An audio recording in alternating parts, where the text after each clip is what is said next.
أعوذ بالله السميع العليم من الشيطان الرجيم. ولا حول ولا قوة إلا بالله العلي العظيم. ولا حول ولا قوة إلا بالله العلي العظيم. ولا حول ولا قوة إلا بالله العلي العظيم. اللهم يا مولانا صل وسلم وزد وبارك على سيدنا محمد في الأولين، وصل وسلم عليه في الآخرين، وصل وسلم عليه في الملأ الأعلى إلى يوم الدين.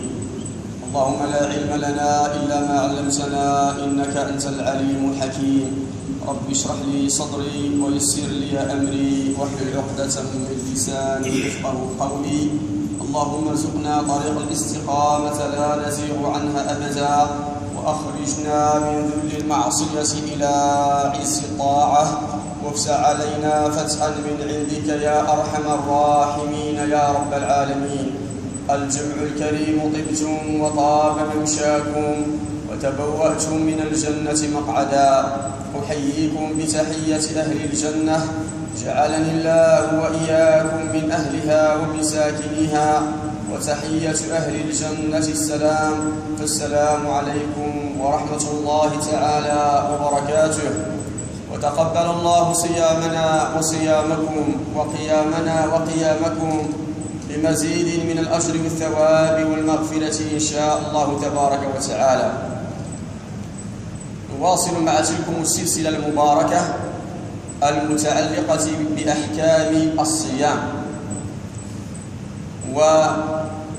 وتوقفنا عن الأمور التي بفعلها يجب على الصائم القضاء والكفارة، وهي 5 أشياء ذكرها الشيخ رحمة الله عليه. قال: و5 في عمدها تكفر إلا بتأويل قريب يعذر، في رمضان قط باختيار، فرفعه النية بالنهار، أو أكلا أو شربا بفم عمدا، أو من جماع أو مني قصدا.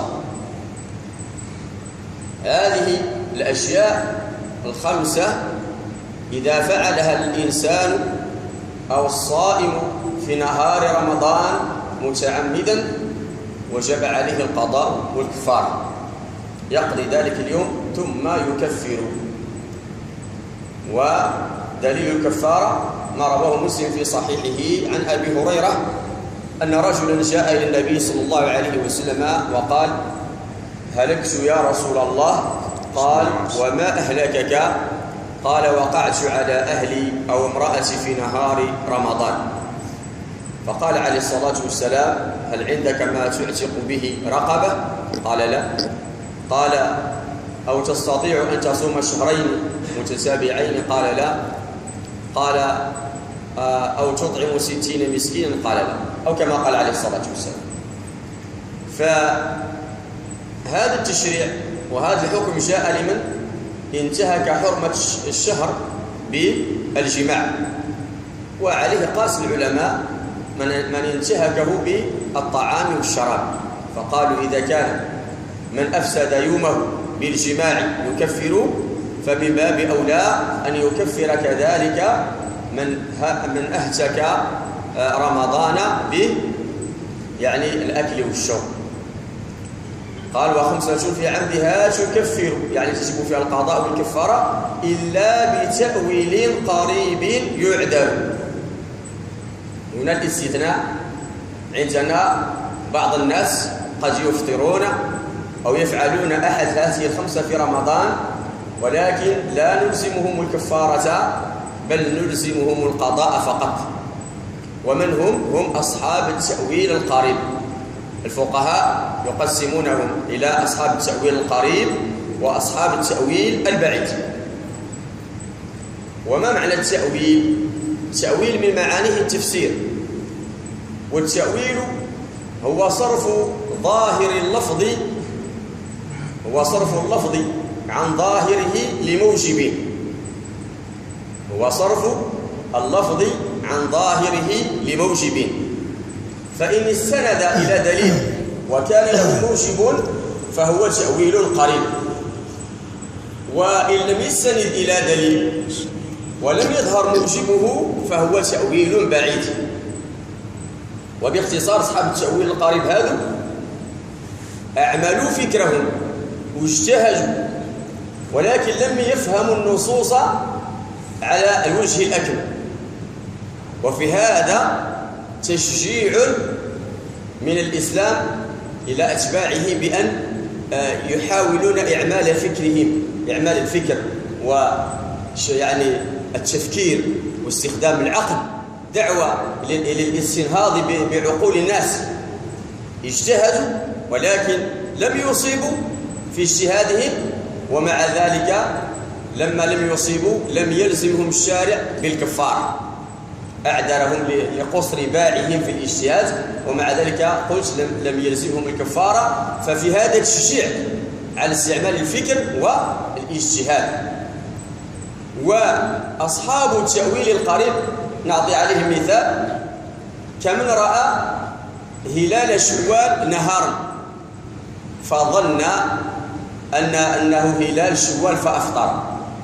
يوم 27 الصباح شاف الهلال، رأى هلال شوال، فعندما رأى الهلال قال هذا شوال، هذا العيد، فأفطر. فهذا عنده مستند وعنده دليل، وهو قوله عليه الصلاة والسلام: صوموا لرؤيته وافطروا لرؤيته. هذا الدليل تاعه. ولكن اخطأ في التقدير، يعني إذا رؤي الهلال في الصبيحة فهو للقابلة، فهو لليوم المقبل وليس لذلك اليوم. هذا من أصحاب التأويل القريب، يعدل ولا يكفر بل عليه القضاء. أو من سافر مسافة دون القصر، هو يسمع بالسفر أو يقرأ قول الله تبارك وتعالى: فمن كان منكم مريضا أو على سفر فعدة من أيام أخرى.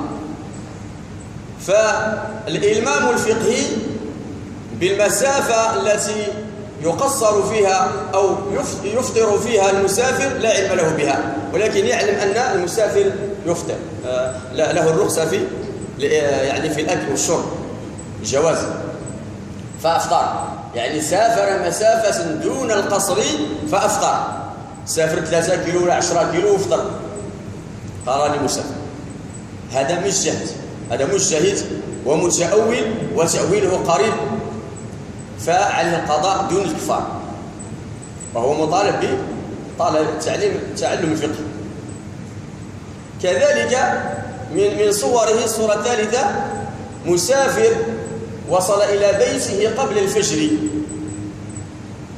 وأصبح مفطرا، ظنا منه أنه لا زال يسري عليه حكم السفر، فأفطر ذلك اليوم، وصل قبل الفجر. وبما أنه وصل قبل الفجر عليه أن يصوم، ولكن هو ظن أن ما زالت أحكام السفر متعلقة به فأفطر. متأول تأويل قريب، فهذا كذلك ليس عليه القضاء، ليس عليه الكفارة، وإنما القضاء فحسب. نعطي صورة وصورتين على التأويل البعيد. التأويل البعيد هذا ليس لهم كذلك نضيف من أصحاب التأويل القريب: إنسان احتجم في نهار رمضان فأفطر، مستندا لما عند أحمد والترمذي من حديث خديج بن رافع قوله عليه الصلاة والسلام: أفطر الحاجم والمحجوم. هو عنده اطلاع على هذا الحديث: أفطر الحاجم والمحجوم. فعندما احتجم وتذكر الحديث قال: أنا مفطر لا محالة، فأكل وشرب. فهذا متأول ومستند إلى دليل، فعليه القضاء دون الكفار. أما أصحاب التأويل البعيد كمرض اعتاد الإنسان، يقولون: أو لحمى ثم حمى. إنسان اعتاده في اليوم الرابع من كل شهر أو اليوم العاشر من كل شهر تأتيه حمى تخرجه من عقله وتبيح له الإفطار، يعني إنسان عندنا في العادة عنده في كل ثالث يوم من الشهر أو في اليوم الخامس أو في اليوم العاشر تأتيه حمى شديدة أو يمرض مرض شديد، عنده عادة. فقال بما أنه غدا اليوم الثالث وستزورني فيه الحمى أو المرض وبعدها أضطر إلى الإفطار، فأنا أبيت الإفطار من الليل. فبيت الإفطار، فهذا عليه القضاء والكفار. لماذا؟ لأن تأويله بعيد وليس له مستندا، ليس له سند ولا نص شرعي يعتمد عليه، وإنما اعتمد على خلال العادة، أن في العادة يأتيه ذلك المرض في كل يوم، اليوم العاشر أو في يوم معين يأتيه في الشهر، فقال غدا تزورني الحمى أو المرض الشديد فأنا أصبح مفطرا، فهذا عليه القضاء والكفارة. لماذا؟ لأن تأويله بعيد. أو حيض ثم حيض، امرأة عندها دائما في اليوم الرابع مثلا أو في اليوم العاشر على سبيل المثال يأتيها الحيض، ينزل بها دم الحيض، فقالت بما أنه غدا اليوم العاشر أو اليوم المألوف لا سيأتي فيه الحيض، فأنا أبيت مفطرة، يعني بيت الإفطار، فهذه عليها القضاء والكفار. وصدقت عليها الحكمة من تعجل الشيء قبل أوانه عوقب بحرمانه، فكان الأولى بهما أن ينتظر الصباح، فإذا جاءه ذاك المرض الشديد الذي يبيح له الإفطار يفطر، لأنه من كان منكم مريضا يحتاج إلى استعمال الدواء وكذا. وكان على الحائض كذلك أن تنتظر حتى ترى الحيض بعينه، فهذا يعني تأويلهما بعيد ولا مستند لهما، ومن ثم كان عليهما القضاء والكفار. هذا هو مصحف التأويل القريب والبعيد. فقال وخمسة في عمدها تكفر إلا بتأويل قريب يعدل في رمضان قط باختيار، وهو أن يفطر أو أن يفعل أحد الخمسة في نهار رمضان وليس في ليل رمضان، ثم باختيار غير مكره وغير ناسي، فيعني فعل هذه الأمور الخمسة باختيار وفي نهار رمضان وغير مكره وغير ناسي، فعليه القضاء والكفار. أما لو فعلها في صيامات أخرى يجب فيها التتابع ككفارة الظهار وكفارة القتل مثلا، أو نذر أيام معجوزة وأفطر فيها متعمدا، ليس عليه القضاء، ليس عليه الكفارة. الكفارة فقط في شهر رمضان. أما من كانت عليه كفارة، مثلا إنسان يعني في حاجة مرور قتل شخص قتل خطأ وشرع في الصيام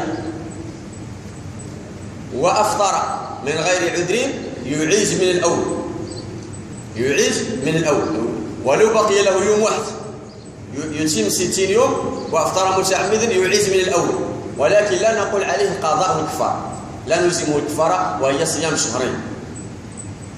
فلذلك قلت هذه مسألة احفظوها، أن الكفارة لا تكون إلا في رمضان. قال في رمضان قط باختيار، فرفعه النية بالنهار. أول هذه الأشياء التي يجب فيها القضاء والكفارة رفع النية في نهار رمضان. إنسان صائم يقول أنا لست بصائم، رفع النية، فبرفعه للنية يكون مفطرا وعليه القضاء والكفارة، عليه القضاء والكفارة. أو شخص قال أريد أن أشرب وهو ذاهب إلى الثلاجة وإذا بشخصين يمسكانه، ساقي الله يا فلان ريح مع البليس لا ريح يبغى لا ساعة ولا نص ساعة يودوا، أيوة ما شربش، ولكن هذا عليه القضاء والكفارة. ما وصلش للثلاجة، منعوه الرفاق قال يحبوا عليه زوج رقاب شدوه اتقي الله واصبر، فامتنع ورجع إلى عقله، ولكن عليه القضاء والكفارة. لماذا؟ لأنه رفع النية وعزم، إلا أنه ما يعني كان الأولى لا يمنعه، كان الأولى يخلوه يشرب يعمر كرشو بعد، لأن القضاء والكفارة فيها. نعم. فرفعه النية بالنهار أو رفع النية بالليل واستمر رافعا لها حتى الفجر. إنسان في الليل غواه الشيطان وقال أنا ما غدوة ما نصوم، ما نصومش، أنا كرهت أنا 16 ساعة ولا جوان وشوي والصيف، ولا سيدي غدوة ما نصومش في الليل، وقعد على هذه النية حتى الصباح، عليه القضاء والكفار. حتى طلع عليه الفجر عليه القضاء والكفار. أما إذا تاب قبل الفجر بمقدار إيقاع النية ثم استغفر الله وقال أنا صائم، صيامه صحيح، صيامه صحيح. إذن المسألة الأولى رفع النية في نهار رمضان أو في الليل واستمر رافعا لها حتى الصباح، فارفعوا النية بالنهار. ثم قال أو أكلا أو شربا بفم عمزة، أكل خبز مثلا أو شرب قهوة أو حليبا بفم، يعني الأكل والشرب كان من فمه، عليه القضاء والكفار. لما قال بفم خرجت المنافذ الأخرى، فلو شرب من أنفه أو من عينه، من عينيه أو من أذنيه عليه القضاء فقط. إنسان شرب من عينه، شرب من أنفه، شرب من أذنيه، شرب من أذنيه، عليه القضاء فقط. أما إن شرب من فمه فعليه القضاء والكفار. أو أكلا، ذكرنا النية، ثم قال أو أكلا أو شربا بفم عمزة. الرابع أو من جماع أو مني قصدا، أو من جماع. هذا إنسان أتى أهله في نهار رمضان، يعني ذاكرا متعمدا غير مكره، فعليه القضاء والكفارة، ودليل حديث مسلم عن أبي هريرة الذي ذكرناه. أو مني، هذا أتى أهله أو باشرهم بقبلة أو بجسة، يعني متعمدا حتى أمنى، أو جمع أهله حتى يعني جمع أهله، فعليه القضاء والكفارة. أو خروج المني، خرج المني متعمدا بطول التفكر في أمور النساء أو النظر في صور محرمة مثلا فأمنى، فعليه القضاء والكفارة.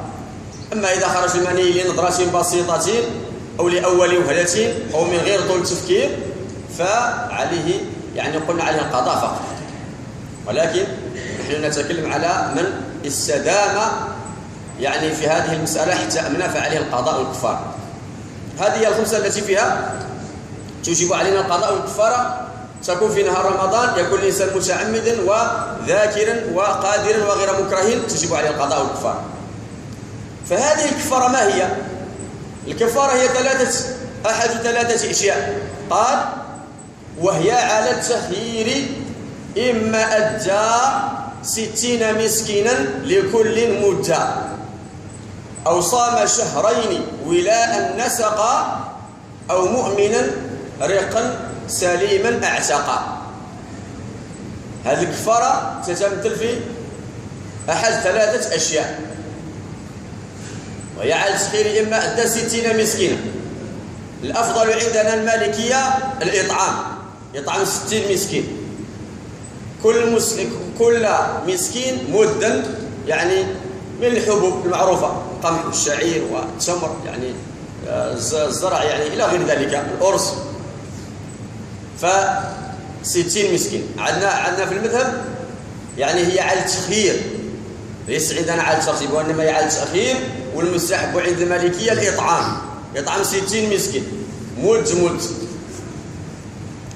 أو صام شهرين، إذا كان فقيرا معجما ولا يستطيع إطعام 60 مسكينا يصوم ماذا؟ شهرين متتابعين، شرط التتابع. والأفضل أن تكون الشهور القمرية، تكون الشهور أن يصوم بالشهور القمرية. يعني التكفير أو الصورة الثالثة التي يكفر بها وهي عشق رقبة، ومؤمنا رقا سليما اعتق، عتق رقبة مؤمنة فلا تجزئ الكافرة، سليمة من العيوب فلا يجزئ الأعور ولا الأشل ولا الأجذم الذي في عيوب، سواء كان ذكر أو أنثى. هذه هي الكفارة التي تجب عن كل يوم، تجب عليه أحد الكفارات، وهي على التخيير: إما أدى 60 مسكينا لكل مدة، أو صام شهرين ولاء نسقا، أو مؤمنا رقا سليما اعتقا. ثم تكلم عن صورة أخرى قال: ومن توانى في قضاء رمضان مفرطا حتى أتاه الثاني عليه إيجابا لكل يوم إطعام مد مع قضاء الصوم. هذه مثال. قال لك إنسان يعني في رمضان كان عليه يوم بسبب سفر أو مرض أو حيض بالنسبة للمرأة أو نفاس وغير ذلك، وحال الحول قادم رمضان المقبل وهو لم يقضي حتى جاء رمضان انتهى العام المقبل، فيصوم رمضان مع الناس، ثم أراد أن يقضي بعد كل هذه المدة، قال عليه إيجاب لكل يوم إطعام مد، يعني يقضي ثم يخرج مد يتصدق به على الفقراء والمساكين.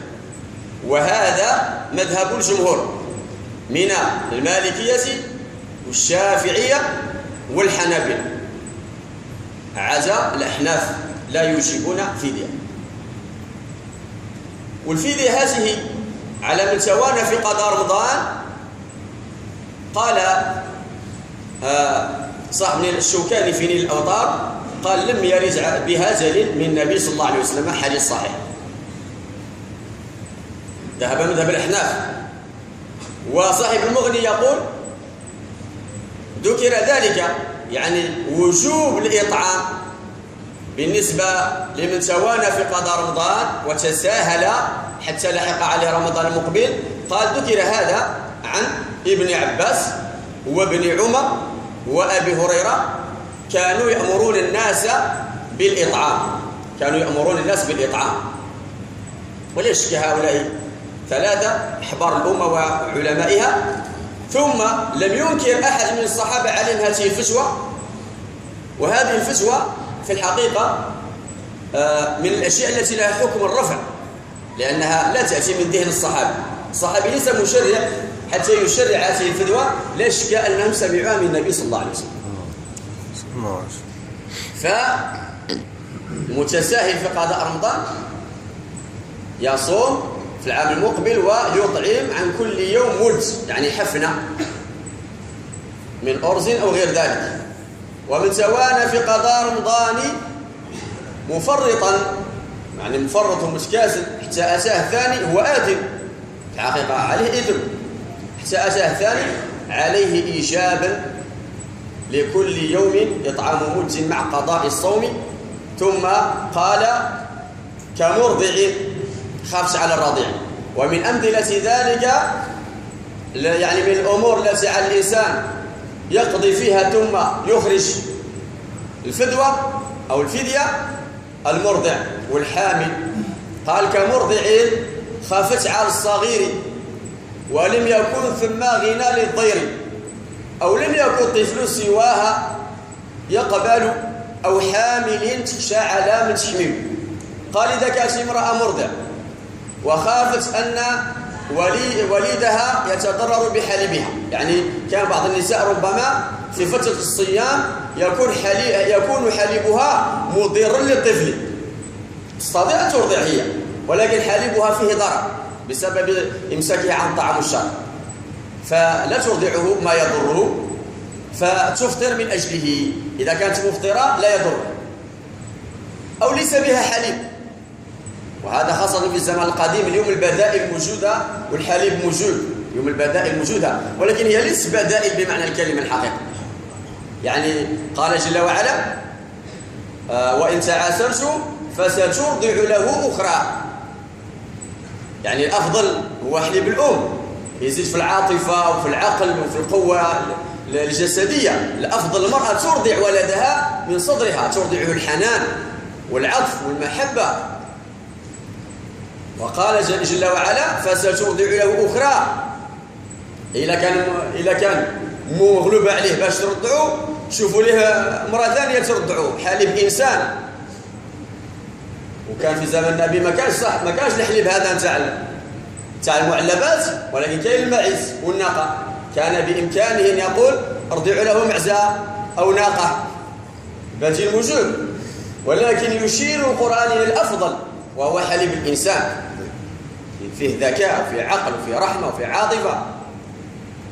إذن هذه المرضعة خافت على رضيعها من أن يضره لبنها أو عاجز على إرضاعه.